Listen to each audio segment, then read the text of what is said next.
All right. Welcome to the Decompression Chamber. I am your host, Andrea, and joining me this week is my pal Skipper.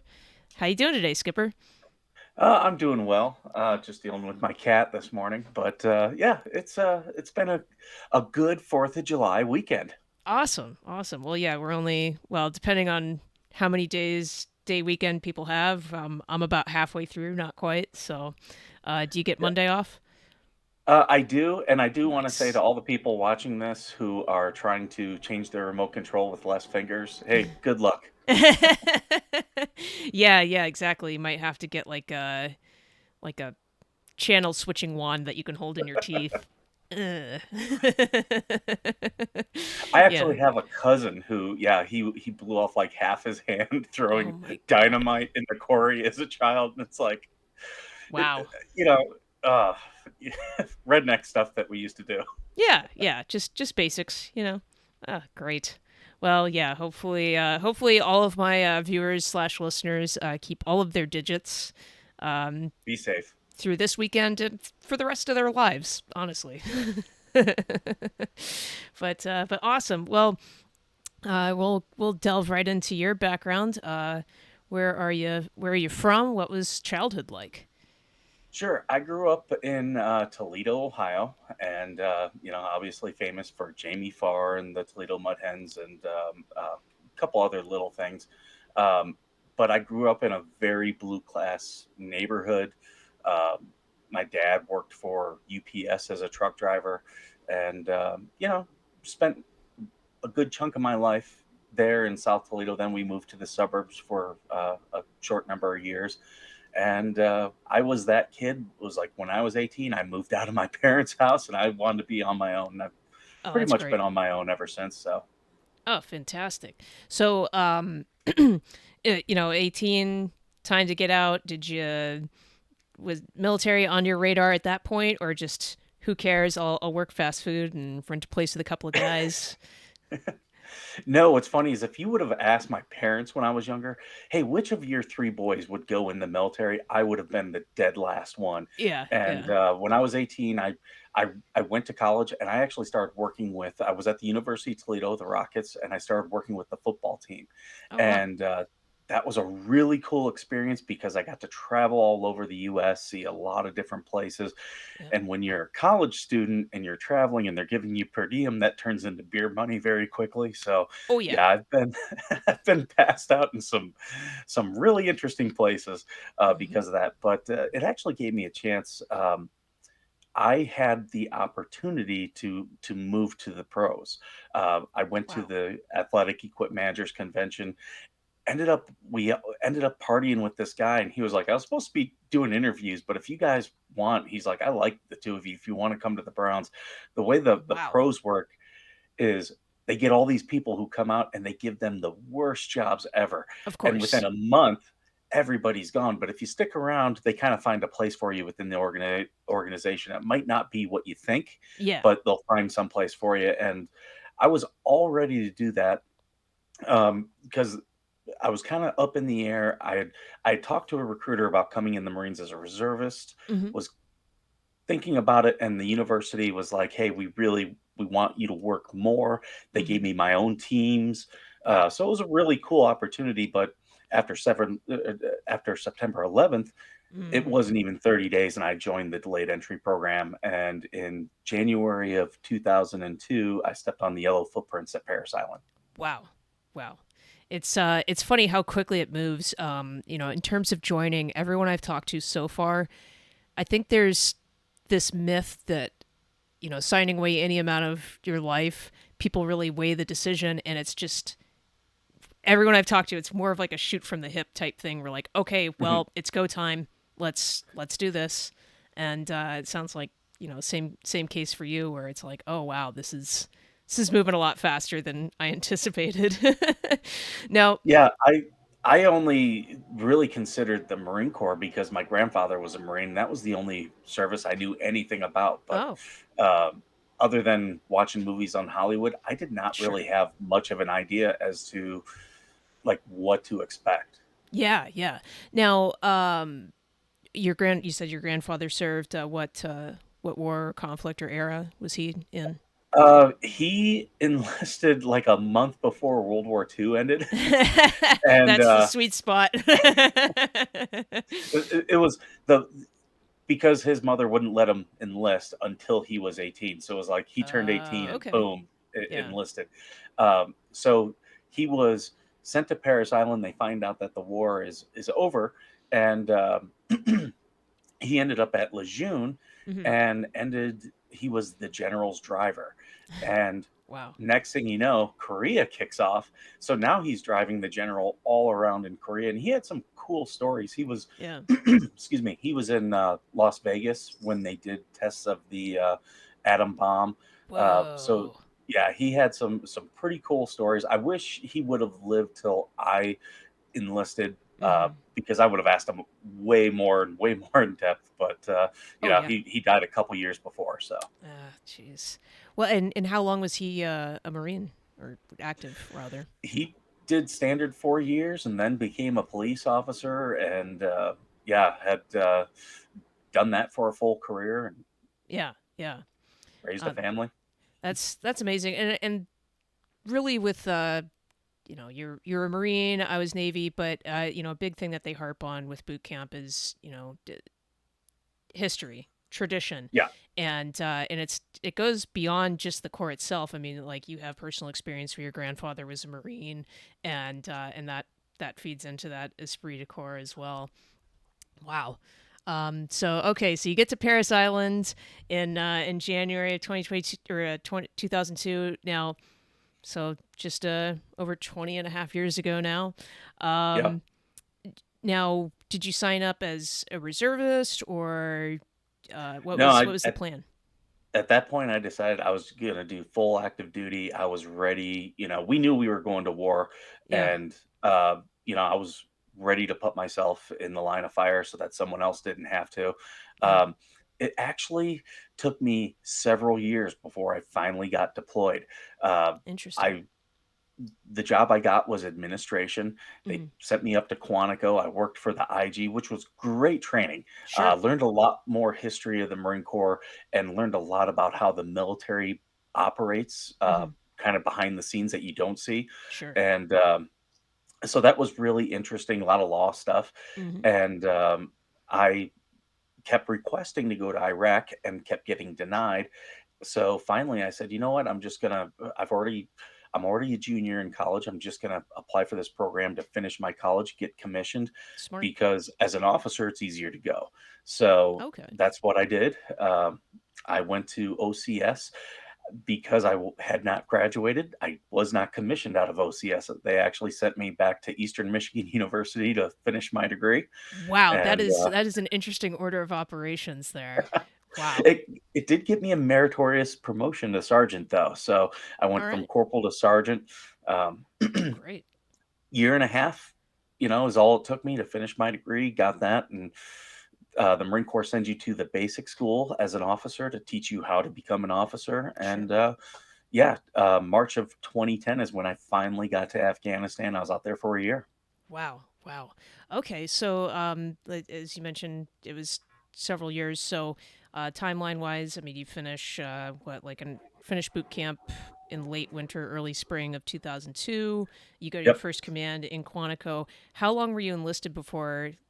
Let me make sure I got the order of operations right. OCS school, commission, basic school. Is Yes, that I right? was Okay. commissioned in December of 2007. So Oh it wow. was yeah, it was almost 6 years enlisted, and then I was commissioned, stayed active duty until November of 2015.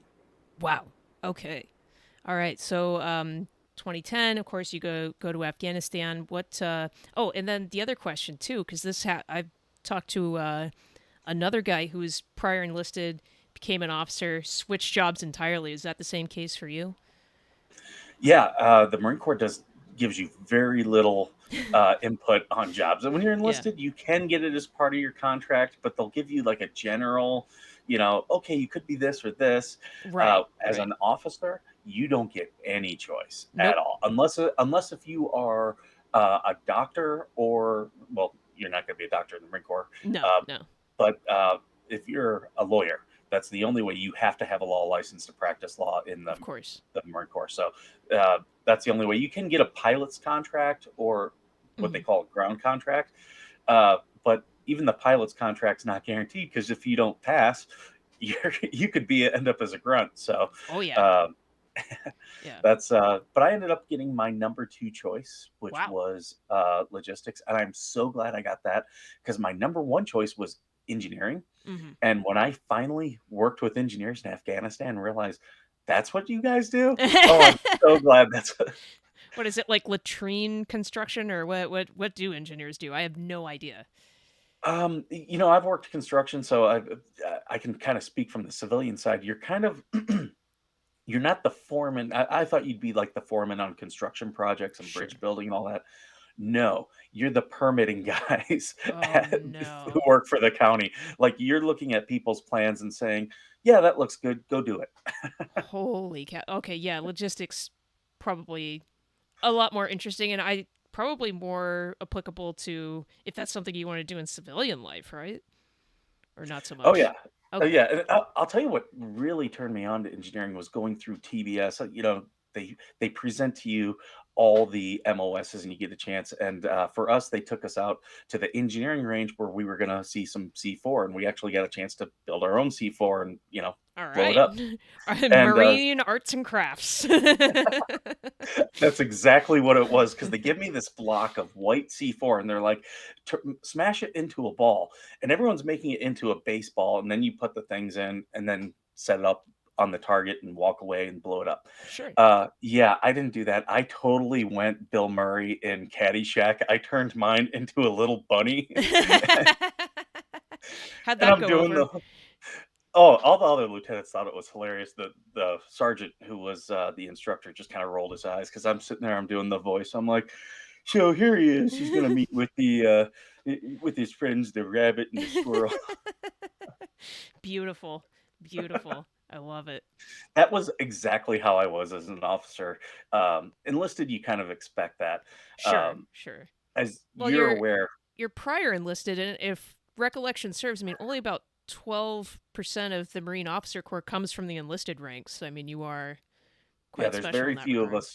very few of us Mustangs, Yeah. because it is difficult to go to school while you're in. Oh, A yeah. lot of people do it, but it's a lot of workload added on to what you're doing. So, Of course. and the thing is, your leadership does not care. Oh, no. Like, oh, you've got college tonight? Yeah, we don't care. You're going to stay late and do this. So Yep. you always run into that. Hmm. And but I was very typical as enlisted. As you know, when you check into a unit, you're given a check-in sheet, and you have to walk all around to all these places and have them sign it. And it's really just a way that the military gets you to familiarize in your new space. Sure. Uh, but it's just one of those things that we do, and everybody messes with the check-ins. Of And course. Yeah. that's where people it's now civilians are starting to pick up on where we do this like with blinker fluid and stuff Yeah. like that. Yeah. I was at the IG's office and no one was ever sent to me. Well, Hmm. I had a buddy who was a joker, worked at the IPAC, and he sends this Marine to me and he's like, Lance Corporal Hill told me I need to get an ID 10T for you, which you that joke is you tell people, yeah, you need an ID 10T form, write it down. What they're writing down is idiot, and they're going to walk around looking for this form. Yeah. So I knew I had to do something. So I'm like, oh, he sent you here from that. He knows I haven't had that in months. I'm like, hold on. So I look up, I'm like, you got to go back down to the battalion. Sorry that he made you walk all this way. You got to go to room 14. I go, there's a Lance Corporal there. DeJesus is his name. Go in there. He's got it for you.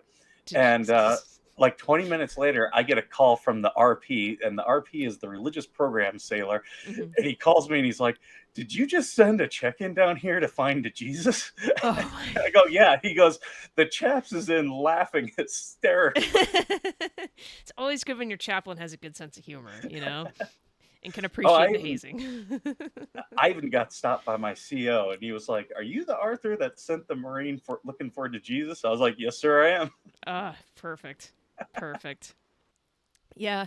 Well, I mean, it's probably good in some non-official capacity to put people through some bullshit so they can learn to snuff it out, sniff it out a little bit earlier and make sure it trickles down to the next generation.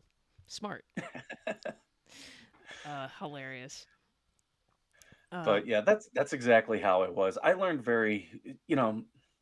when you go through the basic school and or oh yeah. ROTC, they tell you, oh, as an officer, you have to act this, and they want you to be prim and proper, and you absolutely do need to do that. But you also learn don't I what they don't teach you is not to change the person that you are, Yeah. because I'm sure you experienced officers where you're like, "This guy's fake as fuck." You Yeah. know, Oh yeah. these guys who you can tell they're putting on a false front. Yeah. I was never that type. I was like, "Look, I'm not perfect, but you're gonna see all my dents and dings, Yeah. and Yeah. we'll just move forward from there." And, Absolutely. I think it served me well. Hmm. I had a lot of fun, and you know, it it was a great experience, great life experience. That's awesome. Well, and yeah, there's standards and there's certain wickets you have to hit, but like anything else, there's more than one way to skin a cat. There's always going to be a Mhm, different development of style, and certainly who you are as a person is going to dictate that. Um, all right, so going back a little bit, Afghanistan 2010, but then mhm. you stay in till 2015. What were the next 5 years like, and what was the deciding factor for you getting out?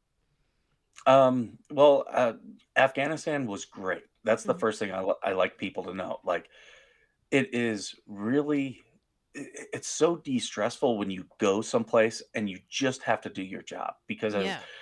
an officer or a leader, you're constantly learning, or you're constantly wondering, okay, are my guys going to get a DUI or beat the crap out of their wives this week? And you're dealing with all this drama. When Hmm. you get to a combat situation, you wake up at 7 in the morning, you start doing your job, you're doing it till 10 at night. Yep.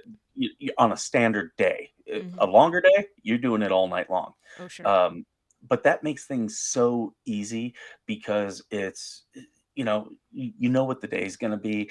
uh, you're focused on it.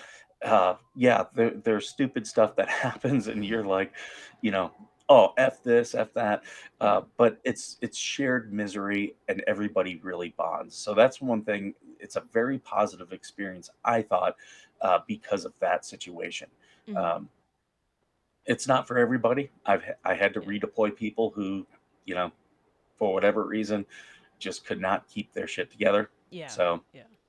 but for those that can, you become very tight. I still talk to Marines I was deployed with today. Oh wow. Um, from there, I because I was a lieutenant in Afghanistan, Hmm. and when I left there, I became a company grade, and that's where I had my own company. That's where Hmm. I became the battalion S4, and now I'm the one making all the decisions, and it's incredibly frustrating as an officer. Uh, Oh, I'm sure. it's good. It's good to have. It's good to have the decision making ability, and that's what everyone wants. They want to be in command, Hmm. but it's a lot of weight on your shoulders. I Oh, for I sure. actually lost a Marine in a training accident, Oh and man. and we'll get into this, but I had a spouse who was very much a dependa. Uh, Wow. Yeah. she tried to wear my rank on her shoulders, and Oh just boy. was one who, oh, I know how the military works, but really had no clue. Of I course. remember I had a company. I we'd sent a platoon out to the field to do some training. I come home. I'm literally taking off my boots after walking in the door, and I get a call. And hey, sir, there's a training accident. Give you a warning. We lost a Marine, Oh at least one. man. I don't know, and the duties tell me I don't know any of the details. And I was like, nope, it's fine. I'm coming in. We'll figure it out together. Yeah. Hang up. And immediately my wife was like, why are you going back in? You have people to do that. And I was like, I don't think you understand. This is not a delegation of responsibility. Like, Yeah, we lost somebody. They yeah. are gone from this earth. And it ended up being a Marine who was a great Marine. He was a father. It had several kids. Uh, and I was like trying to explain to her that no, no, this could be it for my career. A Marine is Oh dead. yeah. I'm the This one is who signed huge. the order. Um, So, and I was fully willing to take on that responsibility. It was, you know, a Marine was lost. If it's on Yeah. me as an officer, you have to be ready to accept that responsibility. Yeah. And a Serious dad's not business. going to come home because to his kids because I signed an order. Hmm. And for years, I dealt with some guilt about that. Oh yeah. But the general, because there was a safety investigation, and there always is, it goes up to the first general. And I remember I went through the whole thing, and I was like, okay, this could be it for me. Hmm. And my military career is over. But the general, he he was in a his background was in a unit that was similar, and he looked at everything that we did. He was like, the sergeant was teaching something dangerous. Hmm. He removed everyone else from the safety aspect, but he put himself at the most dangerous point, which is what we teach our leaders. And he said, at the end of the day, being a Marine is a very dangerous job, Oh yeah. and just chalked it up to that because the sergeant had done everything right. It just what had happened was they were in a vehicle. He was sitting outside of it, and he was showing the Marines how to get it out of a dangerous position, and the ground had collapsed and it rolled on top of them. Oh God. So it was a situation that it was incredibly tragic, but at the end of the day, that Marine did the right things. So Hmm. um I had to deal with the guilt. It's part of the PTSD I deal with today. Hmm. I've kind of It took me a couple years, but I've come to terms with it. I'm like, yeah, I picked him for that job because he was the best one. Yeah. um, and had anyone else done it, it probably could have ended up worse. Absolutely. um, Yeah. but yeah, I did get to see the best and the worst of the Marine Corps Hmm. during those years. Oh, I'm sure. That was ultimately why I got out, because I had PTSD. There were things that were happening that were not right, and I was getting panic attacks, and I was cognizant enough to realize that, hey, the Marines are picking up the slack because I'm having these, Yeah. and uh, I didn't want the Marines to not have me at 100%. So I said, you know what? I'm just going to walk away. I walked away. I came back as a reservist for a couple years just to see what that was like. It was another good experience. Oh, good. And yeah, I use my show today to fight against the injustices that I was seeing. Hmm. Um, I really, I really understand. Well, I try to understand people like yourself who've been in the Marine Corps. Or been in the military. It's Hmm. not easy as a female in any service. Sure. And uh, right now, if I had a daughter going in the Marine Corps, just knowing the sexual assault numbers, Yeah. I would probably be like, look, I would reconsider. Yeah. Um, just because I was in a unit that definitely screwed up the sexual assault reporting, the orders, everything. And Yep. I'm sitting there watching this chaos, and it's just being accepted as a cost of doing business when it doesn't have to be. Yeah. So Yeah. it was stuff like that that I was like, okay, i'm I'm gonna walk away. Now I bring on a lot of people who are survivors of military sexual trauma, stuff like that, because I want to fight stuff like that. Yeah. Well, The and stuff that happened to me. military sexual trauma is it has its own acronym, MST. It doesn't stand for Mhm. Mountain Standard Time, and I mean that's how common, that's how prevalent it is. And a lot of people make fun of, oh, we got to do yearly training on how not to rape people. It's like, no, literally, you have to do it because it's that Mhm. much of a rampant problem. Um, and I And don't. it's starting to trickle into our veterans ranks. You as a Yeah. female, as you join veteran organizations, you're going to find that they're openly hostile because it's men who haven't. There's a big chunk of them who never served, even with women. Hmm. I was an MOS that I did, and I had a lot of respect. You have that. You get the bell curve. You get that Yeah. 10% where they're very feminine, and it's like, okay, you need to find something else to do because you're in a Yeah. macho organization and you are not adapting. Then you Exactly. get the 70% who they're going to adapt, but they're still very feminine. Hmm. What I always really respected were the ones who were very feminine, but they were still hard nosed and still did the job, and were like, no, I'm going Right. to do it. And then you get those who are like, go way macho. And it's like, Yeah, way okay, overcompensating. the Yeah, ones who yeah. are like, "Come on, let's do this, sir." And I'm like, "Okay, okay, I'll let you take the lead on this one. I'll follow." Right, right. Yeah, tap the brakes just a hair.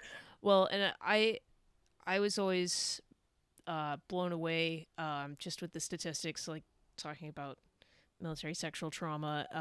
Mhm, Just almost, I mean, not every single time, but the vast majority of times, alcohol was involved, mhm. and just how much of a role that played in it.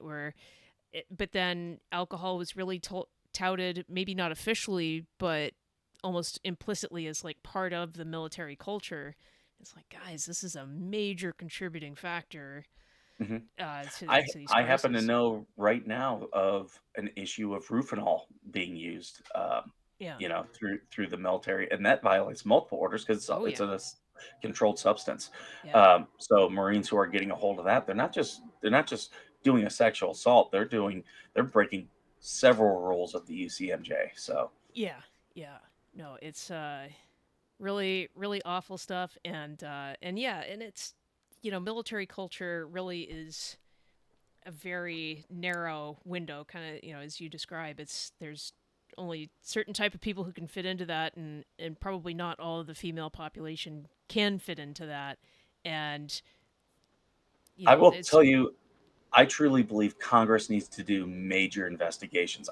If I were Congress, or if I had someone who's in Congress ask me what to do, I would say you need to build a separate organization, like an internal affairs, hmm put them right next to the military, and have them investigate the military. Because I'll tell you, like I saw cases where it was like I knew there was a sexual assault, even though I wasn't there. It was like I knew the people involved, yeah, I knew the situation. It was like, yeah, there was a sexual assault, but yet you have a commanding officer who has the authority to say, no, we're not going to do an investigation, and an investigation is not done. yeah, And yeah, my whole thing was always, look, just do the investigation. Yeah, it costs extra money, but at least with an investigation, you get findings of fact. yep, And if ever, that's the other thing. There's when you leave from a command, everything from that command, all the baggage gets left behind. And yeah, that's yeah, also where you get these problems, where you get these people in the military who are sexually assaulting people. What they do is just ask for orders, go to a new command, and they can restart doing it.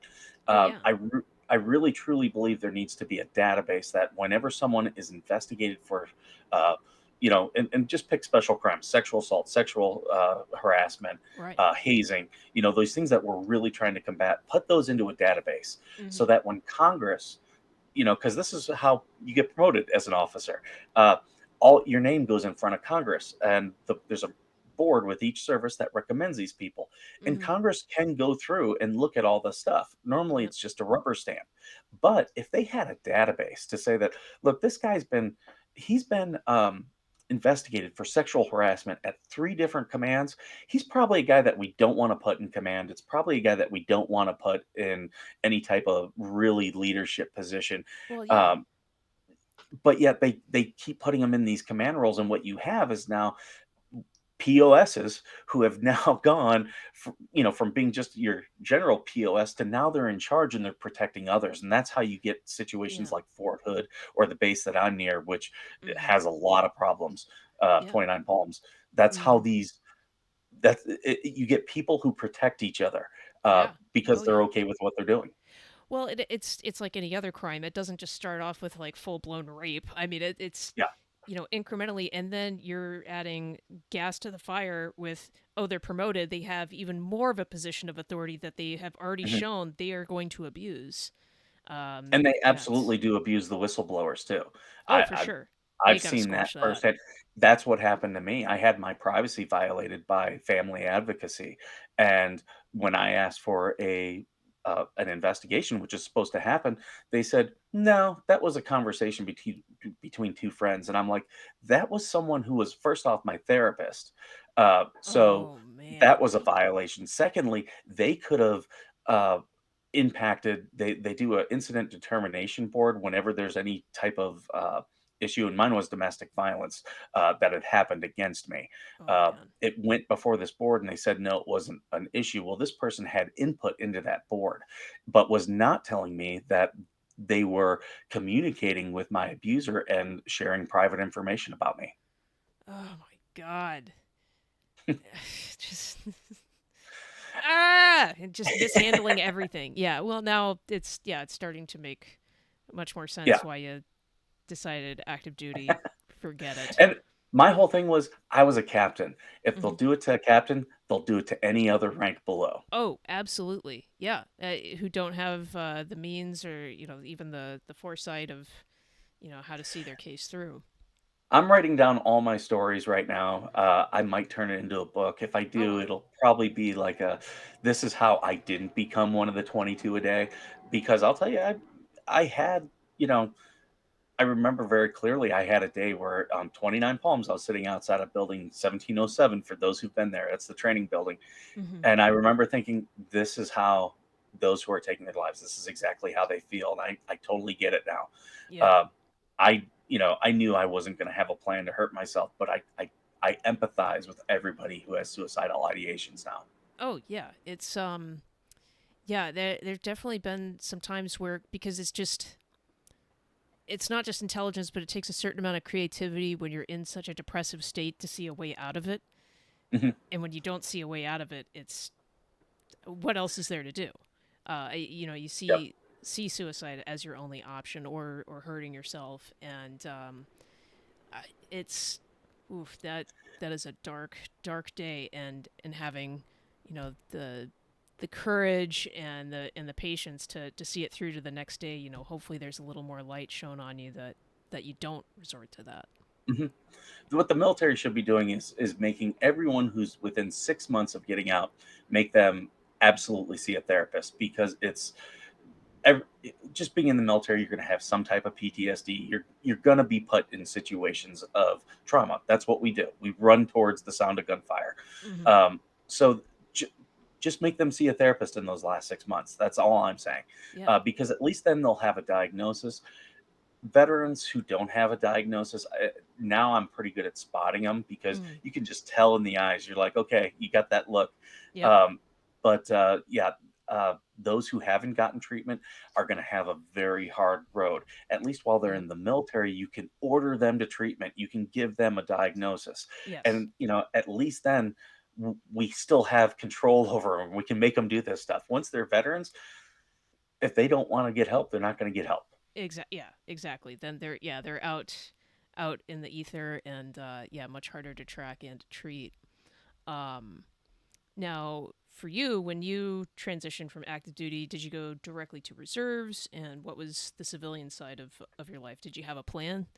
Oh, no, I got out and I ran. Nothing wrong That's with I that. a big reason of me getting out is I didn't wanna hate the Marine Corps. I hated the people Interesting. who were my leaders because they sucked. I mean, I even had my XO was harassing me 2 weeks after I was out. Uh, yeah, and I was like, "Dude, I'm out. Just, Yeah, this is like, counterproductive. yeah, I don't get what the hell you're doing." Um, and, of course, I did end up reporting that, and the Marine Corps investigated itself and said, "Hey, we didn't do anything wrong." Of Uh, course, yeah. but, yeah, it was I I was I felt I was done. I went and that's where I started getting into, construction, and, because I used a lot of my safety experience from the Oh military yeah, to get that job, smart. and, yeah, it set me up very well, for later on stuff, but I've done several jobs since I've been out Mm, of some really fun stuff using my military experience, great. um, but I did one job where I was working with, like, nothing but other veterans or reservists. Yeah, So even though we were all different services, like, I could say a word, everybody knew exactly what I meant, and it yeah. was like we were a strong team, and I was Oh, that's like, "You know great. what? I miss this," and that's what got me to go back to the reserves. Okay, okay. Yeah. And so getting into the reserves, I mean, were you able to stay in logistics, or I imagine Uh, keep your rank, or how did that work? yeah, kind of. I still worked out of the S4, and the S4 is the staff 4, Hmm. and 4 stands for logistics, but I actually worked as the suppo, and I was Oh, really excited to do that because when I became an officer, everyone talked bad about supply. They're like, "Don't be a supply officer. You're going to get fired," and all this stuff. yeah, Well, after I became an S4 and I'm working with these suppos, I'm like, they actually have kind of a nice job, yeah, and I learned 100%. from yeah, I learned from other people. They were like, "No, if you know what you're doing, supply is one of the greatest jobs." So I jumped at the chance to do it, and yeah, I like there's all these myths in the military, and you find these supply guys who are like, "No, you can't have stuff." I was the opposite. I was like, "Oh, do you want that? You want to take this with you?" And my Marines were like, "Sir, you're giving away all this gear." I'm like, "It's we're not giving away. We're making them be accountable for it. So next month you don't have to count it." And they were like, "Oh, so less work for us." Okay, yeah, let's do it. Yeah, that's And when that's when you brilliant. have grunts and you're telling them, "Here, take this stuff," they're like, "Are you serious right now? I'm not gonna get in like, they're looking around like, "I'm not gonna Yeah, am get I in on any type candid of trouble." camera? Like, is that a new rate? Your new MOS? Yeah. "Oh, if you Oh, break it, we'll buy a new one, it's good." wow. Gotta love it. Yeah. Sure, that was a nice change of pace for them. All right. And then But yeah, you good were time. reserves for 3 years, you said, or how long? I did 2 years, 2 Okay. years of drilling reservist, just because I wanted to see it. I had worked with reserves. I heard all these nightmare stories, but Yeah. in Afghanistan, I had as our security forces, we had a unit that was an active duty unit, and they were horrible. Like, Oh, these guys, really? wanting to get them to do just the littlest amount of paperwork was like pulling teeth. Ah, Um, yeah.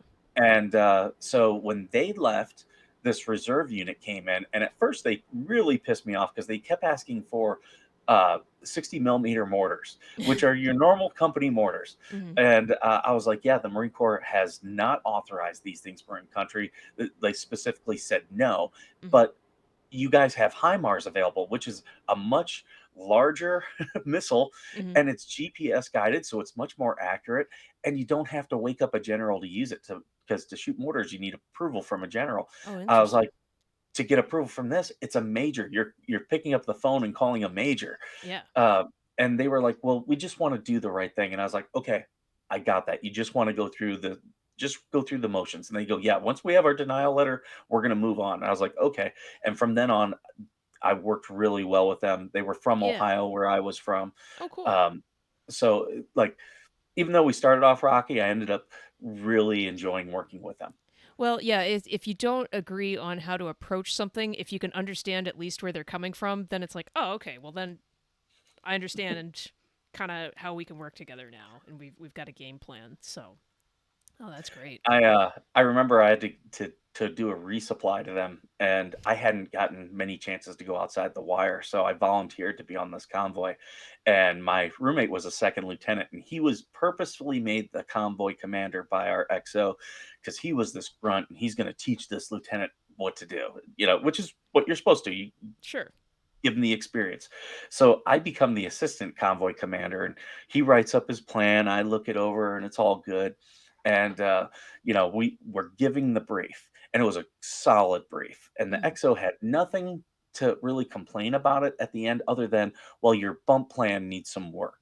And it was just bump plan is okay if we hit an IED and now the vehicle's trashed, where are we going to move everyone else type of thing. Right. And he just was like, oh, they're going to go into this vehicle, and the XO was like, well, what if that vehicle's down? You gotta think these things out.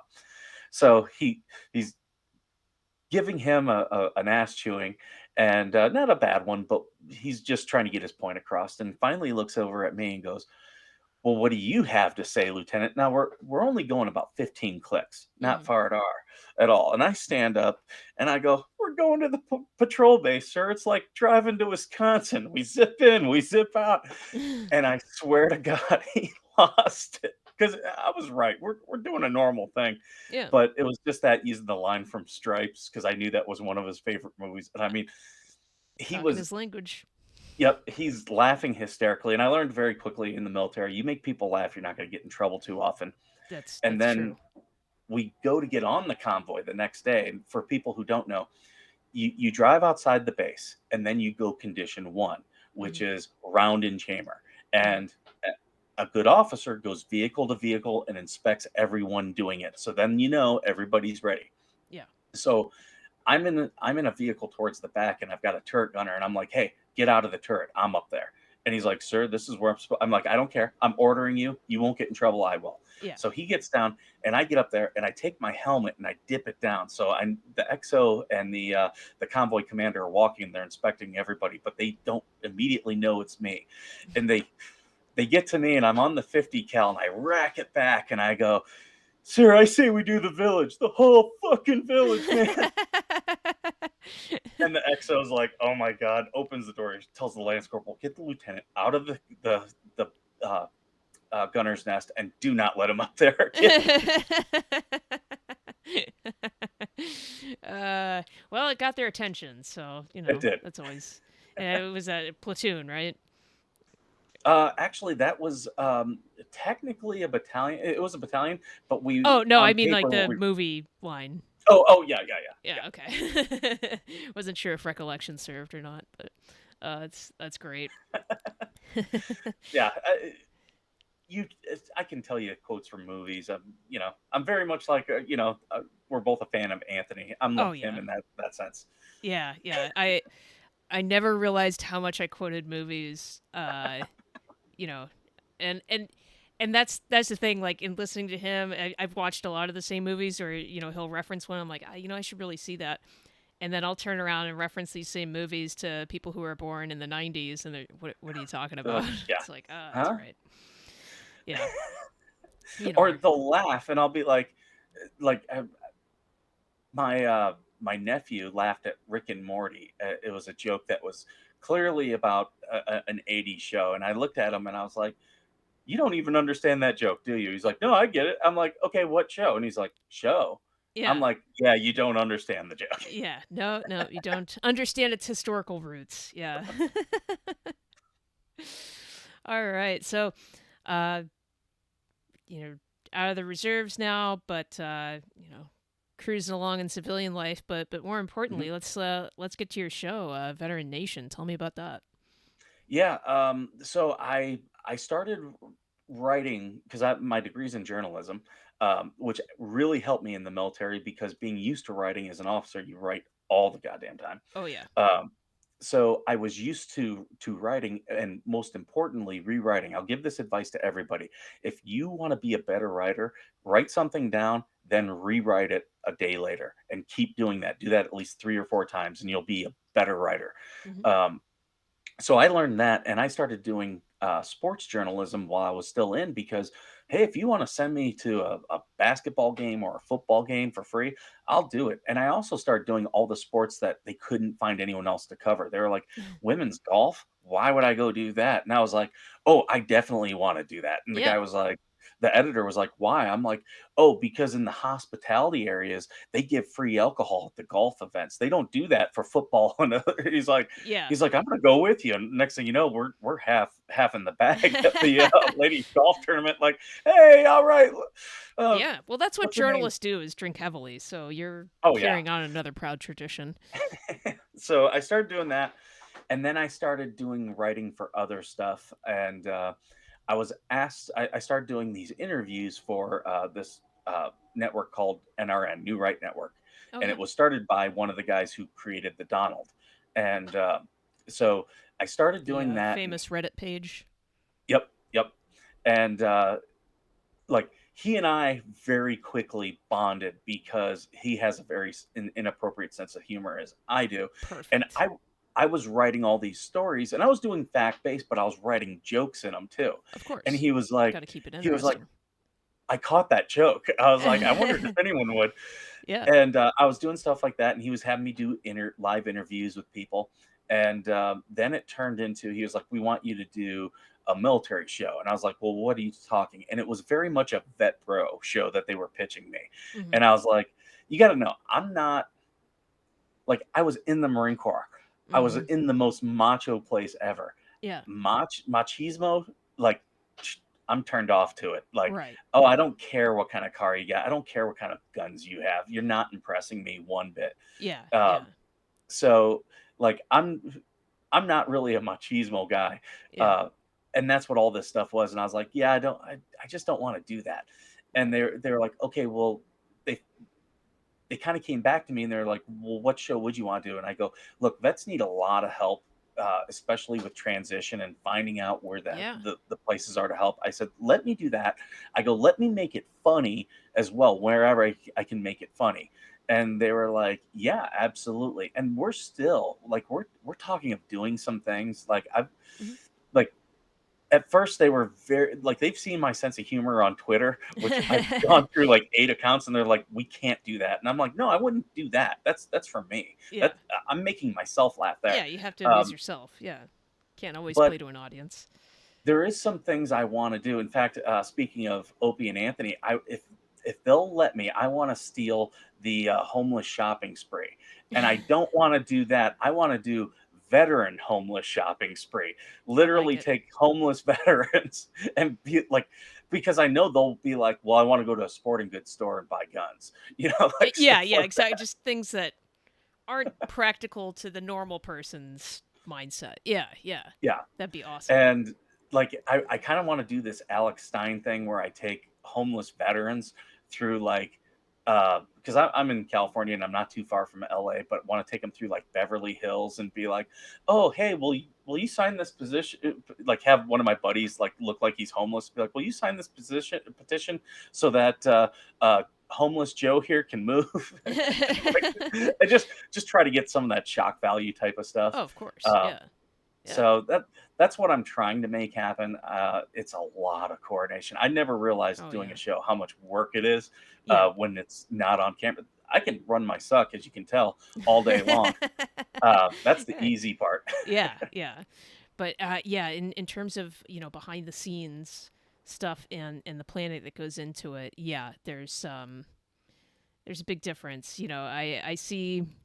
I mean, I never worked for Compound. I still don't work for Compound, but kind of knowing what goes behind the scenes there versus like a gas is like two different worlds in terms of prior planning. Um, Compound I have a lot of respect for, but hey, it's fly I by the seat of their pants, and I'm impressed with what they can do with that. Um, Gas is they plan and really really work stuff out, and it's just interesting to see the difference. But yeah, I know what you're talking about. what I'll tell you what I need to start doing is start dipping my toe more into controversial stuff because my show's been very vanilla. Hmm.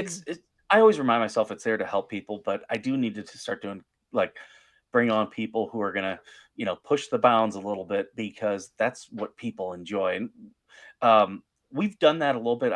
Looks like I might be having Mindy Robinson come on the show. Oh wow. We've been talking with her people.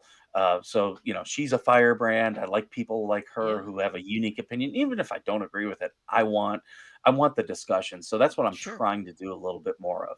Yeah.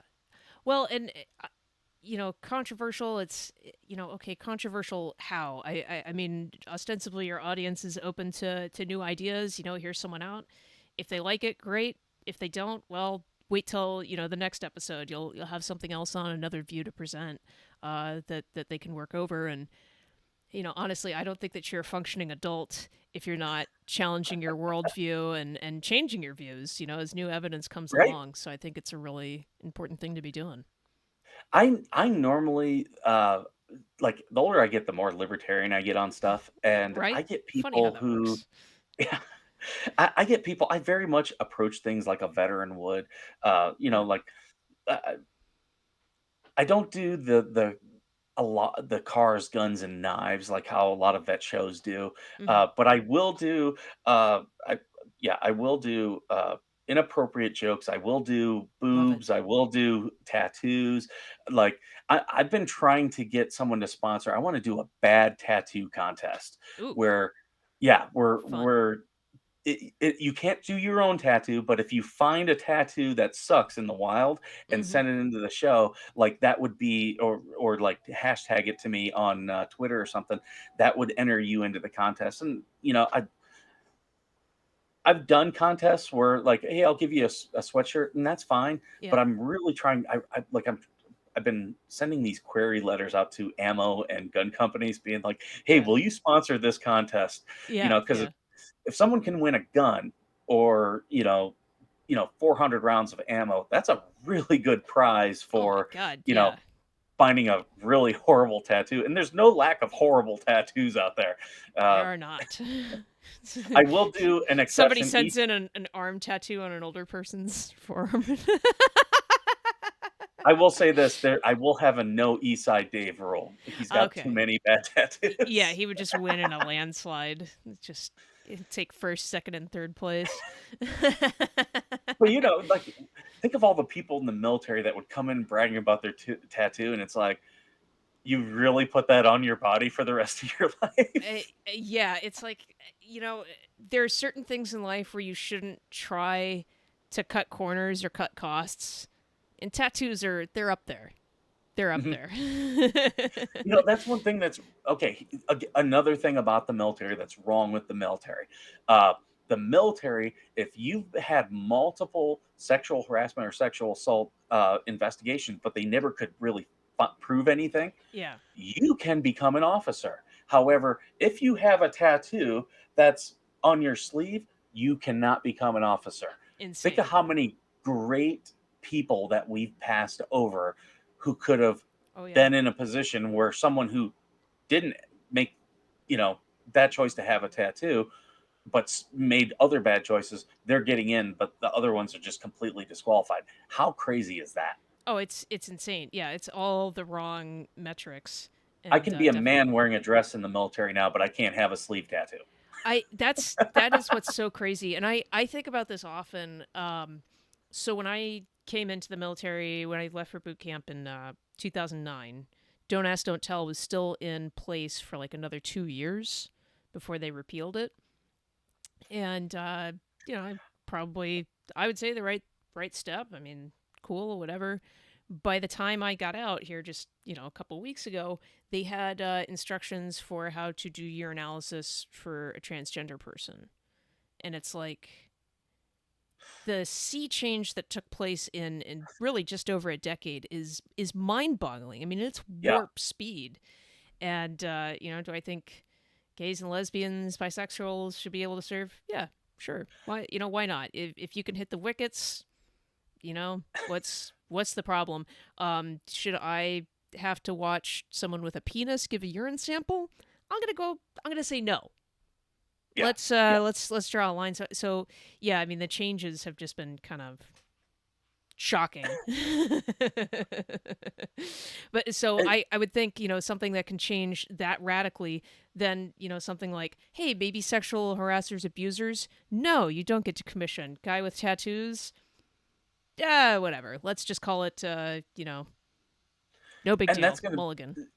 now that's gonna be the defense against sexual harassment. Like, I wasn't sexually harassing. I'm transgender, and they have a problem with my sexuality. That will absolutely come up, uh, I without a doubt. I would have to think so. And I think, and this isn't anything against transgender people. I think in terms of service, it is a privilege to serve, not a right. And if you have that mindset, it really explains a lot. And Like, are we gonna allow a trans male to go topless during PT? yeah, yeah. You know, that's one thing I do laugh about the whole trans thing. I'm gonna be the first to admit I don't get it, I um, I don't even but kind of get it. Yeah, I I'll can be tell honest you, too. for trans males to say, "No, I'm a male. You should treat me like a male." I'm just like, "You don't want me to treat you like I do other men," Nope. because we treat each other horribly, Yeah, and the very first thing I'm gonna do is be like, "How about you show me your tits, bro?" yeah, yeah. Right. But yeah, it's there's definitely whether you're male, you're female, there's certain things you're going to be predisposed to, and the cultural shock I think is going to hit a Mhm. Yeah. transgender just like it would anyone else who all of a sudden they're they're being treated differently. And by being treated differently, they're being treated the same as the gender that they want to conform to, and it's going to be a shock. I Yeah, think. yeah. Yeah. And but the best thing about the military is the people that you meet, the cultures that you go. I lived in the UAE Yeah. for a year, would not have done that without the military. Yep. Lived in Dubai. so that was a great experience. But the people, like I'm still in contact with so many people. In fact, I told you before the show, I've got a friend of mine, Sam Nashag. He's down in Tampa Bay, he's running for Congress, and I will like anyone that I served with, if you say, "Hey, I'm running, would you donate?" I'm probably going to donate to you, Awesome. because I know you as a person, that type of thing. But Yeah. this is a guy. If he says, "Hey, I want you to come out here to Florida and help me with my campaign," I would absolutely do it. He's just that great of a guy. Wow. Um, but you come into contact with so many people like that, Yeah. and I try to support everyone that I've had Marines who've got out and owned businesses and you know stuff like that, and I'm like, hey, here's $40, send me a T-shirt for your bar, or stuff like that. So I Right. really try to, and they we do a pretty good job supporting each other. I will say that. Yeah, I think that's a big thing. Certainly something that I need to rededicate myself more towards is mutual support, um, and all that good stuff. Monetarily, I'm a little hamstrung at the moment, but hey, I can throw a few bucks around here and there. So, Well, um, I mean, just like I don't know if you've seen Indies Coffee. I support them. That's a Marine who started his own coffee company, and I brought them on the show. And I told my co-host TC, who mhm. hey, I've interviewed him on our show. You should interview him on your show. And when he did, that was how TC made the connection. They were like, "Look, we'll start a roast, and if you sell it through your show, you get all the proceeds." Oh, And, fantastic! that's Yeah. how these Which reminds me, connections I are. need to buy coffee from one or both of them. So, thank you for the reminder.